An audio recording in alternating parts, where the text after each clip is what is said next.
Olá, boa tarde. Eu sou Moara, gerente de relacionamento de parcerias. E dando sequência à nossa série de webinars Cultura e Escolas, eu trago aqui para o nosso segundo bate-papo a Marcela Sintra, que é gerente de produtos pela Cultura Inglesa e também atualmente ministra o curso de extensão Desvendando a Educação Bilíngue no Brasil, do Entender ao Fazer pela Faculdade de Cultura Inglesa, e que vai estar aqui conosco hoje, né, para essa reflexão aqui. A gente procura trazer temas relevantes dentro do ensino de língua inglesa, bilinguismo, sempre dentro desse contexto das escolas regulares.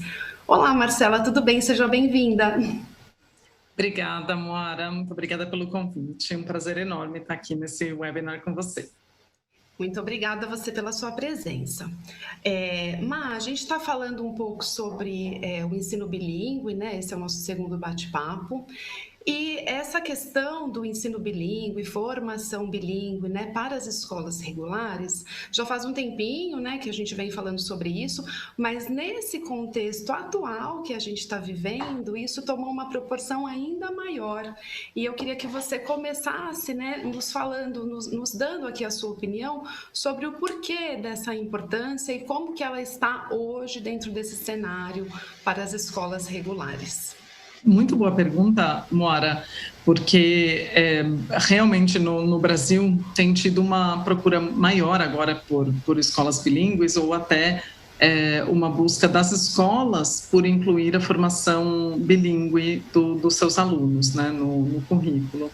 E isso pode ter uma série de razões. Pode vir já dos primórdios das escolas bilíngues que já vêm há décadas no Brasil e terem estabelecido um modelo que realmente funciona, já tem alunos formados, adultos já aí no Brasil, ou ela pode ser uma pressão das próprias escolas de querer inovar a formação e pesquisarem bastante a educação, o como que o mundo se dá hoje, depois de décadas de globalização e dessa saída, o acesso que a gente tem a muitas outras coisas em muitas outras línguas, e não só línguas de prestígio, digamos assim, como o inglês, o francês, o alemão, mas língua de sinais, línguas indígenas, no caso do Brasil, isso, mas ela pode vir também, essa busca pelo currículo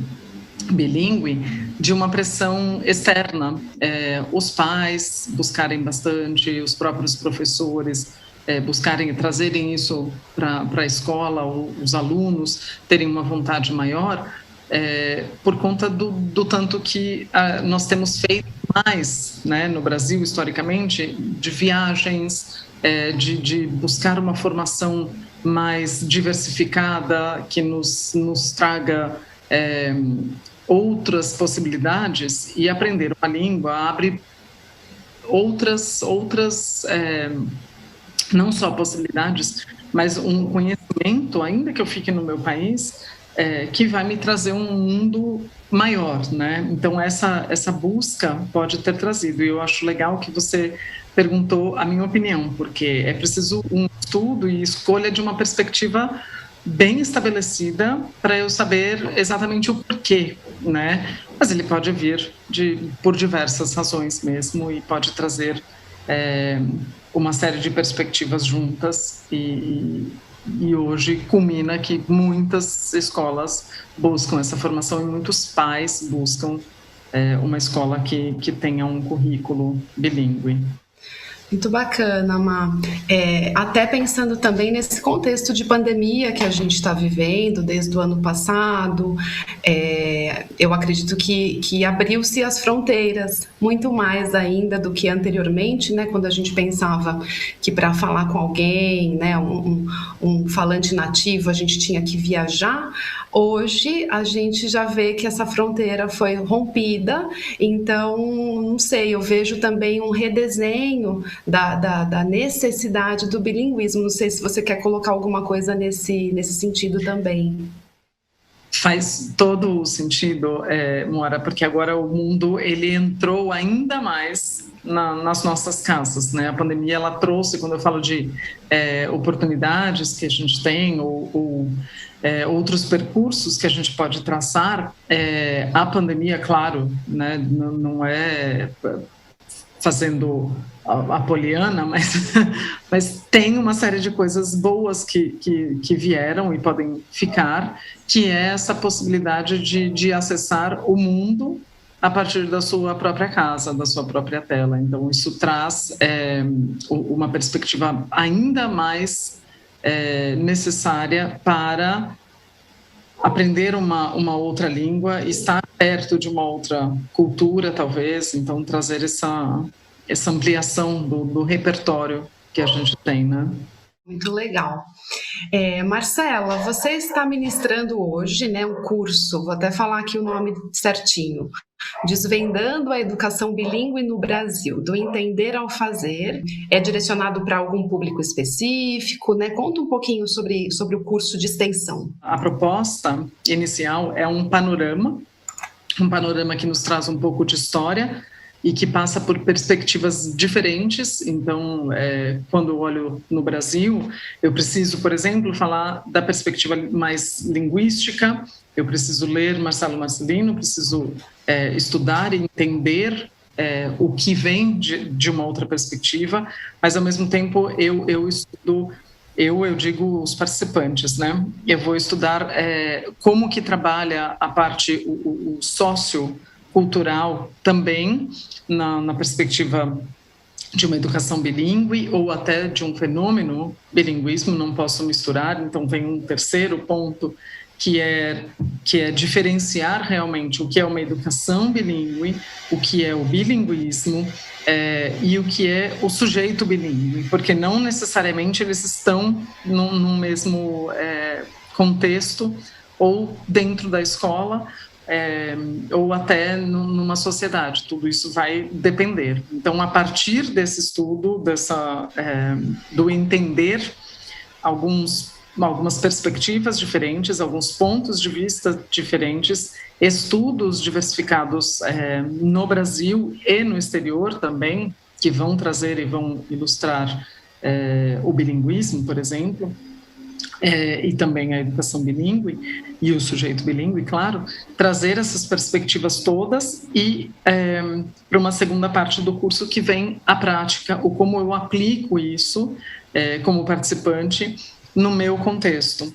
E daí vem a parte que você me perguntou sobre quem é o público. Em geral, são professores ou diretores de escola que estejam envolvidos ou queiram se envolver e queiram estudar e aprofundar um pouquinho mais o conhecimento, porque o trabalho todo, ele não é expositivo, né? O curso, ele tem um componente assíncrono que tende a ser mais expositivo por conta de leituras, de todas essas perspectivas, mas o componente síncrono, ele pende mais para a discussão dos temas propostos com a diversificação de conteúdos.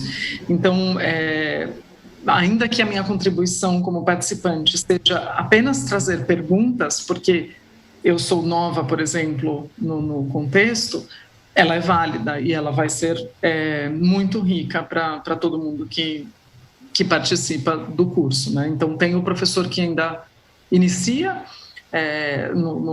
caminha e tenta entender, ainda não tem experiência no universo de uma educação bilíngue, o professor com mais experiência, um diretor. Muitos professores de escola de línguas também buscam para aprimorar, é um público diversificado, né? Ele é um curso de extensão, não é um curso de pós-graduação completo, ele é um curso mais curto, então ele acaba abrangendo uma gama maior de pessoas, mas os interessados em realmente desvendar, estudar, buscar e obviamente pensar, trazer esse pensar todo para o seu contexto, finalizando na composição de um artigo que vai realmente discutir, vai ter uma discussão própria na prática, né, das práticas da educação bilíngue.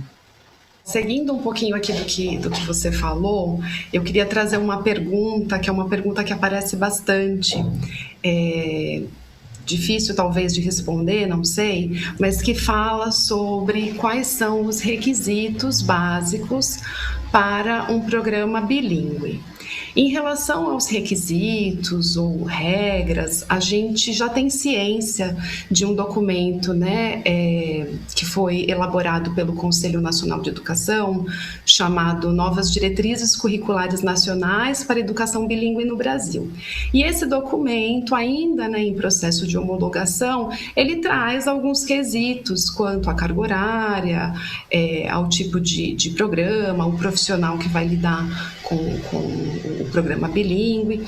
Então, a gente já tem a ciência desse documento. De qualquer forma, eu gostaria de ouvir, né, a sua opinião dentro do seu campo de estudo, o que você considera, né, como elemento principal, o que você destacaria como necessário para a implementação de um projeto escolar bilíngue de qualidade.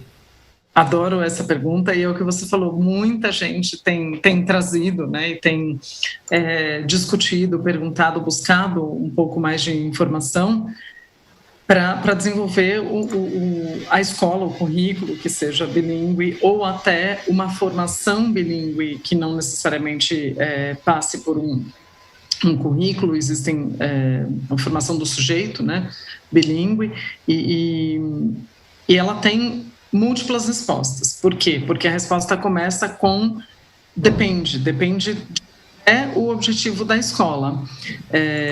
A escola quer se tornar uma escola bilíngue, ou a escola quer focar na formação do sujeito bilíngue?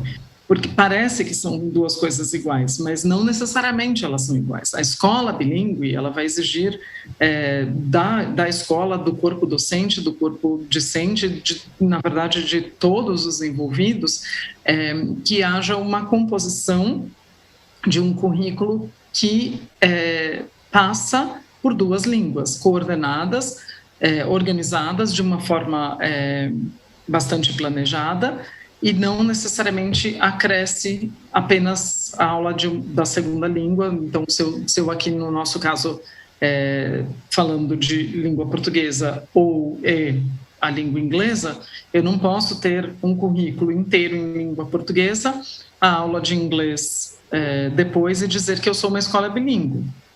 Porém, eu posso sim, a depender do trabalho de qualidade, aí foi muito bom que você trouxe a palavra qualidade, porque isso para nós é muito forte, né? A questão da qualidade, eu posso sim trazer para a escola regular um programa de língua inglesa que vá ajudar a formar cidadãos bilíngues ou sujeitos bilíngues, alunos bilíngues, sem necessariamente formar uma educação bilíngue no currículo da escola, mas eu formo cidadãos bilíngues. Eu, por exemplo, nunca estudei numa escola bilíngue, mas eu sou bilíngue. Uhum. Você, idem, e assim por diante. Então, esse estudo também do que a gente quer ou o que nós queremos para os nossos alunos é muito importante esse saber. E aí, pensando no programa de qualidade, eu preciso saber o que eu quero, ter essa missão, digamos, não queria chamar de uma missão bilíngue, mas a missão de formar o sujeito bilíngue, seja qual for a forma que eu escolhi. Eu preciso ter um investimento no professor, investimento na qualidade do programa que eu escolhi implementar na minha escola, se é o currículo inteiro, se é uma parte. Eu preciso ter a qualidade do como esta língua chega, porque uma coisa é eu aprender apenas a língua da sobrevivência. Eu posso dizer que é bilíngue, mas eu só sobrevivi. Então, se eu falar em qualidade, eu quero ir um pouco além, eu quero trazer um pensamento mais crítico, eu quero trazer uma profundidade nesse estudo.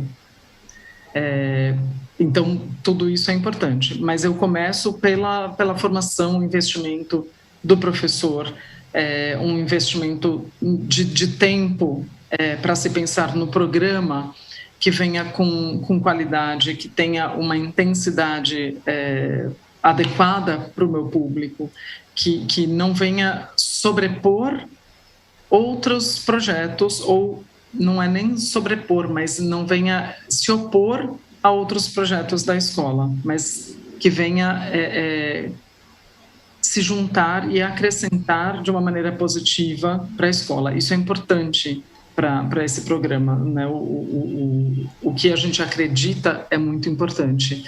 A escolha do material, depois disso tudo, é extremamente importante, precisa ser cuidadosa, não é necessariamente qualquer material. A escolha de como eu vou compor as horas, o que virá nestas horas, o quanto de cultura eu quero trazer junto, né? E não é a língua pela língua, mas é uma língua como um fenômeno social. Se é isso que eu quero para os meus alunos, eu preciso trazer esse componente. Então, todo esse desenvolvimento de um projeto pedagógico que vai compor a escola e o programa que se escolheu é extremamente importante e precisa de todo esse cuidado. Marcela, nós temos uma solução bilíngue pela cultura inglesa, que é a plataforma bilíngue, em que a gente desenhou, levando em consideração, né, diversas áreas, pensando sempre em uma experiência completa e integrada para o aluno. A gente tem uma carga horária flexível para as escolas e a gente traz algumas experiências diversas, tanto no âmbito digital quanto nas vivências. Dentro desse programa, a gente também tem uma oferta cultural diferenciada. E eu gostaria que você falasse um pouquinho sobre essa oferta cultural e o impacto que ela tem em uma formação bilíngue. Essa parte cultural, ela é extremamente importante. O componente de estender a aprendizagem, né, de uma língua, o estudo de uma língua, a também participar culturalmente ou fazer outras atividades em língua inglesa, ele vai ajudar não somente, como tem ajudado em muitos currículos bilíngues, que é o famoso CLIL, por exemplo, que eu vou estudar o conteúdo, o content, via a língua, mas eu consigo desenvolver habilidades outras em língua inglesa, mas que vão me ajudar também, eu como aluno, lá na frente, a pensar o mundo e entender o mundo e me entender como parte desse mundo. Então, a gente tem, por exemplo, um curso para as crianças de ensino fundamental 1 e também uma versão para o fundamental 2 de Arts and Science, o que acontece? Eles vão estudar realmente a arte, né, artistas, o tipo de arte, a ciência, o cruzamento da arte com a ciência e desenvolver projetos através de técnicas de design thinking. Então, tem o pensamento, tem o questionamento, tem a construção desse projeto, a personalização disso tudo e passa-se pelo conteúdo de arte, conteúdo de ciências para construir lá na frente, claro, os projetos a depender da fase em que essas crianças estão, do ano escolar, do que elas já trazem, o repertório que elas já trazem, para daí, a partir daí, desenvolver maior ou menor complexidade para cada faixa etária. Isso é uma das vertentes. Uma outra vertente que a gente tem bastante orgulho para o público de ensino fundamental 2, a criação de vídeos. Então, vou estudar gêneros diferentes de vídeos com esses alunos para trabalhar a construção, a filmagem, o planejamento, o pensamento crítico de o que desenvolver, o que colocar, que mensagem eu quero colocar, a imagem, como a imagem funciona. Então, ele traz todo um conhecimento de mundo para habilidades que são muito menos tangíveis digamos assim, através de um livro somente, mas que vão envolver no projeto, no fazer e no realizar projetos, para que essas crianças desenvolvam outras habilidades e também promovam sua própria cultura, entendam a cultura do outro através da criação desses projetos, desse entendimento de arte, de ciência, de formas audiovisuais diversificadas. E como tudo isso é modular, eu tenho conteúdos diferentes e conteúdos que evoluem, como eu falei, o nível de complexidade vai crescendo, para que a criança ou adolescente que esteja envolvido nesses cursos na verdade, nesse portfólio que traz multiculturalidade e outras perspectivas para uso da língua, então é através da língua que eu faço isso tudo, então não é a aula de língua necessariamente, mas é a aula de artes, a aula de ciências, a aula de criação de vídeo, a aula de cultura, que eu vou fazer em inglês. Então, isso amplia o repertório, amplia o leque de possibilidades e de habilidades que podem ser transferíveis para outras disciplinas, para outros contextos, e podem ser levadas muito além da escola, né? Que vão cruzar com a vida das crianças e fazer de tudo isso mais relevante para o desenvolvimento e formação das crianças como sujeitos bilíngues.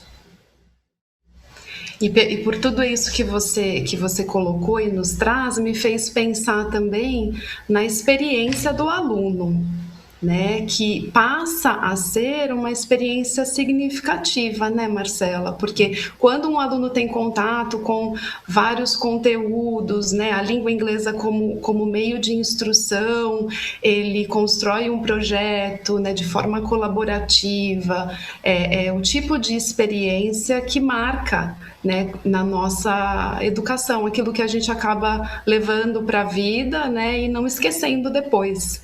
Exatamente, Moara, é colocar o aluno como agente de todo esse processo de aprendizagem, para usar das experiências dele em sala de aula ou na escola, não necessariamente numa sala de aula, mas para aprender e desenvolver habilidades através do que ele experimenta, através de pensamento crítico, através da colaboração e habilidades que serão usadas não somente no âmbito escolar, mas fora dele, tanto no dia a dia dessa criança, desse adolescente, mas depois isso é memorável. O que eu criei como agente desse processo todo acaba sendo bastante memorável para a criança, né, e relevante para esse mundo, é isso mesmo.